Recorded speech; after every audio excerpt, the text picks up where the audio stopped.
16 explosions rocked the Indian city of Ahmedabad.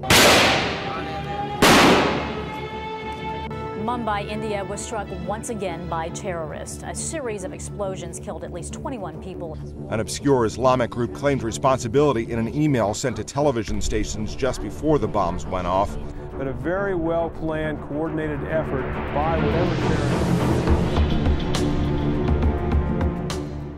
There was a time when India was constantly under attack by extremists, with bombs going off in busy markets, and significant incidents, like the attack on the parliament in 2001, and the events of 26/11. News of terror attacks became commonplace, with the nation facing repeated acts of terror that left indelible scars on its history. These events compelled its people to confront the harsh reality of these relentless assaults. Now, the news has changed. Former Lashkar-e-Taiba commander Akram Khan shot dead by unidentified assailants in how killers are getting killed mysteriously in Pakistan. We're hearing that extremists are getting killed, one by one in mysterious ways. Why is this happening? Who's behind it? India's enemies are being killed successively, often on foreign soil, by unidentified attackers. These individuals are not just low-ranking extremists, but hold high-ranking positions within their respective organizations. Shahid Latif, the mastermind of the 2016 Pathankot attack, was killed in Sialkot. Riaz Ahmed, a top commander of Lashkar-e-Taiba, met his end in POK for his role in the January 2023 Dangri attack. Hardeep Singh Nijjar, designated a terrorist by India in 2020, was killed in Canada. Bashir Ahmed Peer, commander of Hezbollah Mujahideen, responsible for recruiting armed militants in Jammu and Kashmir, was eliminated in Rawalpindi. Syed Khalid Raza, commander of al-Badr, was shot dead in Karachi. Mistry Zahor Ibrahim, one of the hijackers of Indian Airlines flight IC 814, was killed in Karachi. Paramjit Singh Panwar, chief of Khalistan Commando Force, was eliminated in Lahore. Sukha Dunaka, a close aide of Khalistani terrorist, Arsh Dalla, was killed in Canada. Lal Muhammad, an ISI agent, was shot dead in Kathmandu. Dawood Malik, founder of Lashkar-e-Jabbar, and close aide of Maulana Masood Azhar, was killed in Pakistan. Hafiz Abdul Salam Bhutavi, an UN-designated terrorist, who trained Lashkar-e-Taiba attackers for the 2008 Mumbai attack, and served as the outfit's chief on at least 2 occasions, died in prison from a heart attack. Now, the question arises, who is responsible for this? Addressing this question is complex and nuanced. The following considerations involve speculative scenarios and currently lack official confirmation or concrete evidence, so it's essential to approach them with caution. First, let us see why countries take action against these threats. Military operations come in 2 main types: covert and special operation. Covert operation are designed to be secretive, and the secrecy is a key aspect of covert operations, and details are not intended to be publicly disclosed. The extremists wanted by India, who are being eliminated one by one, and if India might be involved in it, falls under the covert mission category. On the other hand, special operation, like in the case of the mission to eliminate Osama bin Laden, although the details of the operation were initially classified and kept secret, the US government chose to acknowledge the success of the mission and provide information to the public. The US government justified the operation under the doctrine of self-defense, citing the ongoing global war on terror. In armed conflict situations, international humanitarian law permits the use of force against combatants, but questions were raised about whether this situation constituted an armed conflict. Another example is the 2016 surgical strikes conducted by India. Once an operation is publicly acknowledged by the government, it is no longer considered covert. Maintain plausible deniability. Covert operations are effective for maintaining plausible deniability. By keeping these operations secret, governments can avoid public backlash or diplomatic fallout. Covert operations may sometimes involve activities that are legally or ethically questionable. By denying involvement, governments can avoid legal consequences or reputational damage. Plausible deniability can also be a double-edged sword. If evidence emerges contradicting denials, it can lead to credibility issues and diplomatic fallout. Covert operations, conducted with an emphasis on discretion and low visibility, play a crucial role in achieving strategic objectives. Particularly adept at handling sensitive missions, such as intelligence gathering and espionage, these operations are designed to operate in the shadows, minimizing public attention and scrutiny.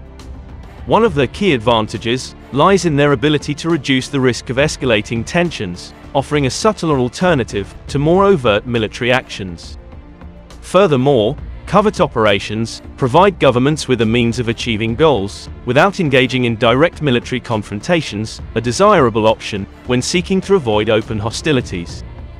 Their effectiveness is heightened by the capacity for precision and surgical strikes, allowing for targeted actions against specific individuals or facilities without necessitating a large military presence.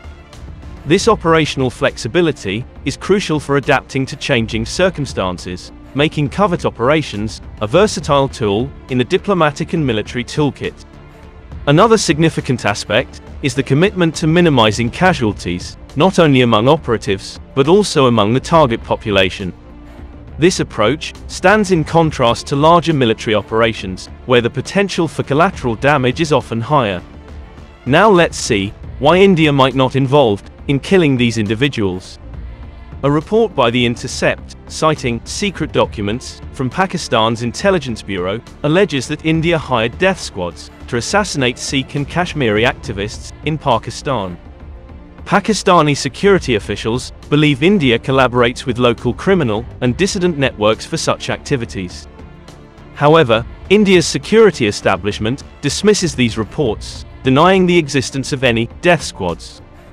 On the contrary, Pakistan's intelligence agency, ISI, has been implicated in running military intelligence programs in India.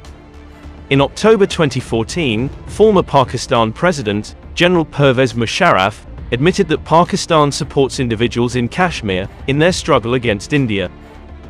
हमारे पास sources हैं कि जैसे मैंने कहा इनके internal जो हो रहा है वहाँ तो लोग उठे हुए हैं इनके खिलाफ कश्मीर में उनको सिर्फ इंसाइट करने की देर है और यहाँ से लाखों लोग तैयार हैं जाने को उधर कश्मीर में अपने भाइयों के साथ लड़ने को तैयार हैं. The Indian Intelligence Bureau reported that Pakistan's intelligence agency is trying to revive Sikh militant activities and is allegedly involved in producing counterfeit Indian currency.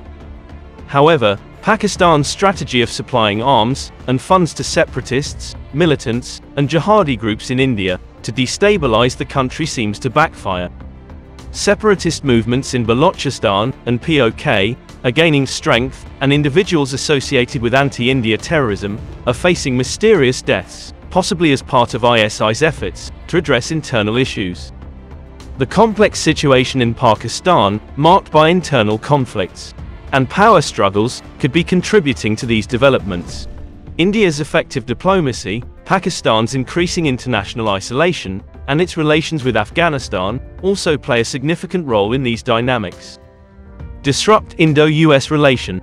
Starting in 2014, India and the United States have seen significant advancements in their relationship, now considered one of the most important partnerships in the 21st century. Both countries have signed key security agreements such as BECA, LAMOA, CONCASA, and more. Notably, the US has shared fighter jet engines with India, a practice uncommon with non-allies. The relationship has been elevated to a strategic partnership, marked by increased diplomatic dialogues, joint military exercises, and intelligence sharing. India has incorporated American military hardware like Apache, Chinook, and Romeo helicopters. As per S. Jaishankar's statement, the nature of collaboration has shifted from dealing with each other to actively working with each other. This development has made Russia, China, and Pakistan uneasy. China views the Quad alliance as an Asian NATO and criticizes the Indo-Pacific geopolitical construct supported by India and its Quad partners. China and Pakistan aim to disrupt the growing US-India relationship. Reports suggest that Hardeep Singh Nijjar, a terrorist shot dead in Canada, was allegedly targeted by Pakistan's ISI to strain ties between India and Canada. This reflects the geopolitical tensions and maneuvering in the region. Whether or not India is eliminating its adversaries on foreign soil, if this trend continues, the day is not far when anti-India elements are removed from the global stage, and hope that there will be no innocent bloodshed.